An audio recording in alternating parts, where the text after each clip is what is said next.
Here's a story about Brooke Shields. She was interviewed by the New Yorker, and she and her husband, Andre Agassi, she says he was furious in 1996 to the point that he came home and broke all of his tennis trophies, including ones he had won from big-time tournaments, threw them down in a fit of rage because she portrayed a character on the TV show Friends who was in love with Matt LeBlanc's character. I remember the episode quite well. As you know, I'm a Friends person. Mm-hmm. This was season 2, I think, of Friends. And she was supposed to be a crazy stalker-type fan of Matt LeBlanc's character, because he's an actor on the show. And she went and they had one scene together. And in the scene, she sucked on his fingers. And he, the actor, LeBlanc, told her beforehand, listen, I know this is kind of a rough scene. I've washed my hands really well. They're clean. And she said, well, that's good. I just sucked on a breath mint. Ha, ha, ha. Agassi was watching this from off stage and apparently was sent into a rage because at first the producers came in and said, after they shot it, said, we're going to cut this scene. We're not going to do it. It's a little bit over the line. And then they did include it in the final show. And after he saw the final show, he, in a rage...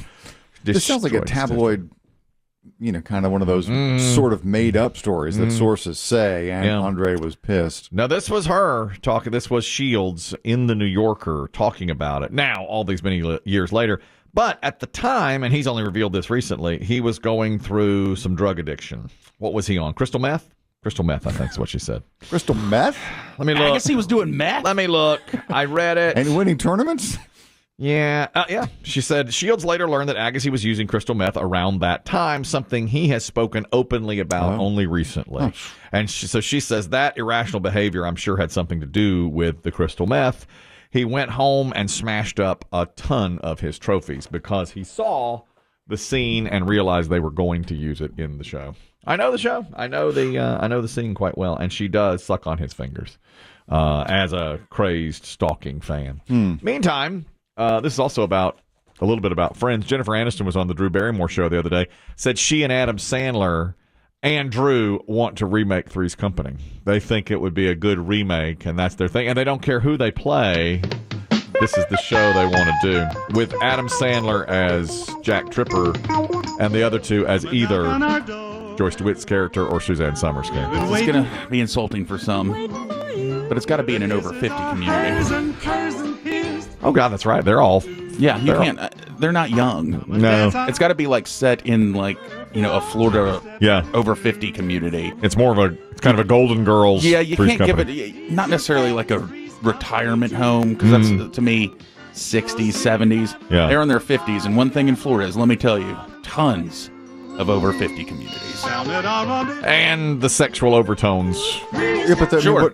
If you haven't seen the original show, the conceit of the show was that the guy was hetero, living with two sexual hetero women, but he had to pretend to be gay so he could live with them because of the landlord's rules. I don't think it can be remade today because men and women living together platonically now is no big deal. Totally commonplace. My son is just talking about going off to college. Their dorm rooms now, on the same hall, there are girls' dorms and boys' dorms on the same hall. That would have blown your mind in college. Listen, the fact that there were girls on different floors in some dorms blew my mind. There's a scene, that was way before my time, but there was a scene in the movie 22 Jump Street in which the leads, Channing Tatum and Jonah Hill, are they're pretending to be college students going undercover to crack the drug deal. Yeah, and the dealers, I should say. And there's a young lady walks out of the shower and she's brushing her teeth right next to the dudes in the bathroom.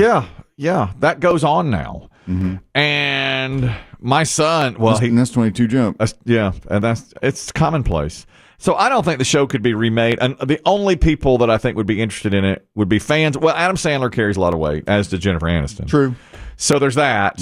But then people like me, just for kind of the, let's see how they do this, kind of fun. And I think it would be funny, kind of like 21 Jump Street. Are you watching Night Court? I'm not. Even though it's got good reviews. Yeah, I've enjoyed it. Oh, you've liked it. I've seen some episodes of it. Yeah, it's well done. Succession's back today, or it was last night, and the reviews on that are fantastic. I almost watched last night, but I was like, no, I don't want to get in. I want to be sharp. Good for you. I want to be tired. Keep your edge. Yeah, it shows. Keep your edge. I want to be sharp. I didn't, I'd watched a full day of basketball. Racing ran late. You were right to do that. I'm glad you did. I'm not sharp. I had serious trouble sleeping simply because of my pickleball performance over the weekend. I'm sitting here reliving shots in my head. I'm dreaming up stuff now. And it's just impossible for me to get a good night's sleep anymore because of that. Let's just face it, it's in my head. Have you yelled at your family, kicked the dog? Done all of that. Well, I haven't kicked the dog, but I've yelled at the family, of course. The star of the show Succession, which is getting rave reviews for its final season, his name's Brian Cox. Here's a signature line in the show, F off. So people come up to him. He was just talking about this. People come up to him all the time and say, would you please tell me say it? To F off? I will very happily tell them because it's a great phrase. Oh, off. Just off. I mean, people don't realize that. That's the idiocy of human beings. Can you tell me off? And I'm going, off. I'm actually telling them to off, but they don't get it. And they love it. They like being told that, and he's literally telling them, "Get away from me." That's the idiocy of human beings. Yeah, we're all just that stupid that we will come up and say, "Please tell me to F off," and then he does it, and we're like, "Yes!" Yeah, and actually means it. He said it exactly. He said it to me. Exactly. But not really about me. You'll like this. This is Adam Sandler related. He just got the Mark Twain Humor Award, and CNN aired the awards show. Quite a gallery of celebs showing up for that. Enormous. Ben Stiller was talking about, it was almost a roast of Adam Sandler, and Stiller said this about his friend. There's something about him, his work. It all feels effortless. It almost seems, I don't want to say lazy because that's not the right word, and I don't have a better word, so for now let's go with lazy. But under the surface, there's just so much more to it. There has to be.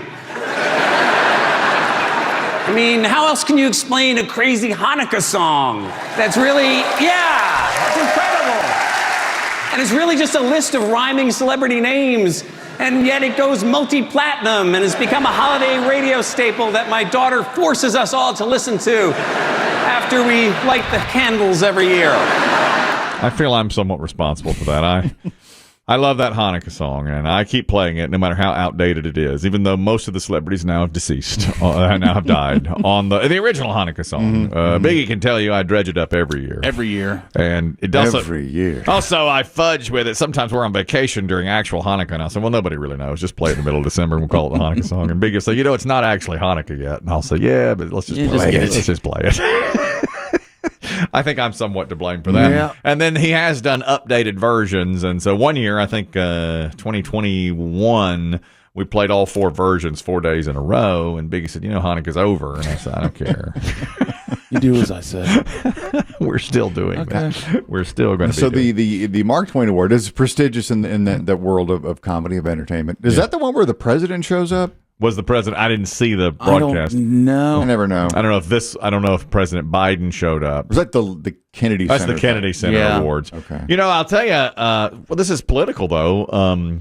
Nancy Pelosi and Paul Pelosi were in the audience, and Pelosi. He was attacked by a would-be criminal a few months ago. Yeah, there's a great recreation photo on our Two Guys Named Chris Facebook page. Is it because I look like him? Bingo. You look exactly like Paul Pelosi right before he's about to get attacked. Oh, when you're holding your pants in your hand.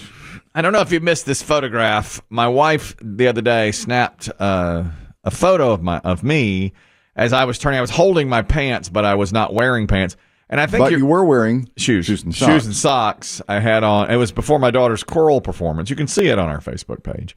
And Biggie said it looks like Paul Pelosi, husband of Nancy Pelosi. Just before he got his skull bashed in? Bingo, right before he got hit. Was it a brick that the assailant used? Yeah, I think, and he looked at him like, what are you doing in here? Because he was inside his house, of course. The cop sees it on the body cam footage, and that's what you look like. You're holding your pants. You're like, Because Pelosi, in his 80s, I'm sure was sleeping before because it was 2 a.m. and the criminal, the creep came in and hit him over the head. Well, he was at the show where Adam Sandler got the Mark Twain Award, and Chris Rock was on stage and spotted Paul Pelosi. Let's start. Paul Pelosi, the only guy that knows how I felt. All right. Just me and you, Paul. Just me and you, babe. Attacked out of the blue without knowing they were going to be attacked out of the blue. Although I think Chris Rock had a better look on his face than Paul or myself just before he was attacked. I told you during the Oscar season when they showed that slap so many times with Will Smith slapping Chris Rock. And just seconds before it, as Will Smith was walking up on stage, Chris Rock is looking at him kind of smiling like, oh, man, this is going to be good. This is going to be good. Oh, we'll improvise some. Because Will Smith, we're going to improvise comedy gold. This is going to be great. And then he just gets slapped. I bet he was more surprised even than the rest of us when he got slapped. Because I bet he was thinking, this is going to be so good. Will Smith is so fun. This is going to be great. And look what wound up happening to him. There's another thing. I have something in common with Chris Martin of Coldplay. He recently was saying that he is paying a lot of attention to his diet lately. And actually, he's eating, and he got this from Bruce Springsteen. Chris Demm just saw the Springsteen show here. You said it was great. You said terrific show. Outstanding. Really, really good. I wasn't there. No one expected that. I heard another radio station call themselves Bruce on all day. Oh, like Bruce 95? Yeah, it's Bruce 95 all day. Oh, I didn't know that. And I thought, dang, we missed the boat on that. We could have done that, because we play some Bruce Springsteen here. Yeah. And I know you're a huge fan. True. I've seen the man in concert myself from a box. Okay, full disclosure. And that's when I did the opera clap. With your knees crossed. That's right. I crossed my legs and did a polite opera clap. A polite opera clap. Well done. Yeah. Good job. Ballyhoo to you and the entire crew. Yes. Come on up with the rising. Terrific. I've enjoyed this. This is enjoyable. Well, Chris Martin heard Bruce Springsteen say that he is in such great shape, even in his, what now? Bruce is 73. 70s. And the reason is he eats one meal a day. That's what Springsteen does. Or at least that's what Chris Martin heard, so he's doing it. I stopped eating at 4, and I learned that from having lunch with Bruce Springsteen. I was on a really strict diet anyway. But I was like, Bruce looks even more in shape than me. And Patty said he's only eating one meal a day. So I was like, well, there we go. That's my next challenge. Bruce has a heavy lunch between noon and 4, and that's it. He will only eat between noon and 4, a snack, and then a heavy lunch like 1:30. And Chris Martin is doing that as well. Does not eat after 4 p.m. That's really brutal. There are, I guess, some concessions to age that one has to make because the ticket time says showtime is 7:30, and there's never an opening act for Springsteen. Mm-hmm. And in the olden days, you would look at a 7:30 start and say, well, we'll pregame in the parking lot until 8 o'clock. We'll wander in. The show will start at 8:15. Yeah. He hit the stage at like 7:37. Yeah, let's get it done. All right, get it over with. Now that he sold his catalog, remember, was it last year, 2 years ago? Right. $500 million. Big money. He jets home every night. Oh, he didn't even stay. Yeah, he's one of those jets home, jets in. Dang. We heard Garth Brooks did that. Yeah, I think Bob Seger was one of the first I heard to do that. Biggie and I, when Garth Brooks was here, he played like 6 nights in a row. He sold so many tickets. Biggie and I were among the crowd there. And all day long, Biggie and I were, which hotel? And we'd go into the... Think which one's he at? Yeah, and then after... He's going to be at the Dunkin' Donuts? Yeah, and after about 5 days, somebody said, yeah, he just jets home. Bro, it's an in hour. Oklahoma. Yeah, every night. They just drive him to the airport. What? Show ends at 11. He's home and in bed by 1. He doesn't care. Gets up at 10 o'clock the next morning, flies back in for the show. Yeah, that's pretty nice to be able to do it that way. This is a nutritionist, by the way, who says... The Martin plan? Not a good plan. What happens when you're having just one meal a day, it's really hard to get all the nutrition that you need. The amount of food at one meal, even if it's a large meal, is not going to cover everything that the body needs in one day. One meal a day is a problem for fueling throughout the day, staying energized, focused, keeping up stamina, being able to play sports and have high energy. Can't do it. And this is high energy stuff here because it's Springsteen and Chris Martin. They're playing shows. They seem to have made it work anyway. And Chris Martin says he's in best shape of his life, low fat content, and because he is only eating one meal a day. I don't think I could do that. To eat only between noon and 4, That's taking that intermittent fasting to the nth degree. Yeah. I feel terrible for his kids with Gwyneth Paltrow. 'Cause talk about two odd-eating parents.